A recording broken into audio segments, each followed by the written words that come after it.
Repeat customer পেজের জন্য একটা গুরুত্বপূর্ণ আসলে ব্যাপার। এই রিপিট কাস্টমার ধরে রাখাটা অনেক কষ্টের। রিপিট কাস্টমার যাদের আছে আসলে তারাই জানে যে একটা পেজের জন্য রিপিট কাস্টমার কত বড় একটা আশীর্বাদ।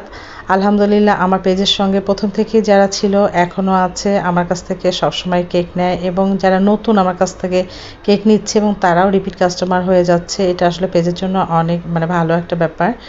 তো এই কেকটা যেভাবে অর্ডার করেছে সে কিন্তু প্রথম থেকেই আমার কাছ থেকে কেক নেয়। কিছুদিন আগে একটা কেক নিয়ে রংপুরে গিয়েছিল তার ভাগ্নির জন্য।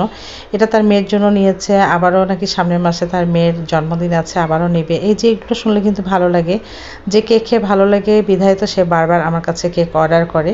তো এবার ওই ভাবির আর কি ডিমান্ড ছিল যে একটু কেকটা রেড কালার করে দিতে হবে। আর রেড কালার বললেই তো আমি ভয় পাই যে এটা তো আসলে ক্রিমের মধ্যে যদি আমি করে দিই তাহলে হাতে মুখে লেগে যাবে। এই জন্য আমি কিন্তু চকলেট গানাশ দিয়ে করে দিয়েছি। আর চকলেট গানাশ দিয়ে রেড কালারটা করলে এটা অত বেশি হাতে মুখে লাগে না।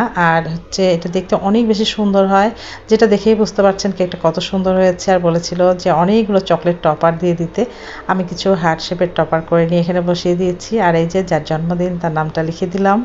আর এখানে কিছু সুগার বল তো অবশ্যই দিতে হবে, কারণ কেকটা অনেক ফাঁকা ফাঁকা লাগছিল। এই যে দিয়ে দিচ্ছি। তো কেমন হয়েছে কেকটা? আসলে যে নিয়েছে তার রিভিউটা অনেক সুন্দর ছিল, যে কেকটা তাদের পছন্দ হয়েছে। আপনাদের যদি ভালো লাগে অবশ্যই একটা লাইক দিবেন, কমেন্ট করবেন। সবাই ভালো থাকবেন। আবারও নতুন কোনো কেক নিয়ে হাজির হয়ে যাব। আজকে এই পর্যন্তই। আল্লাহ হাফেজ।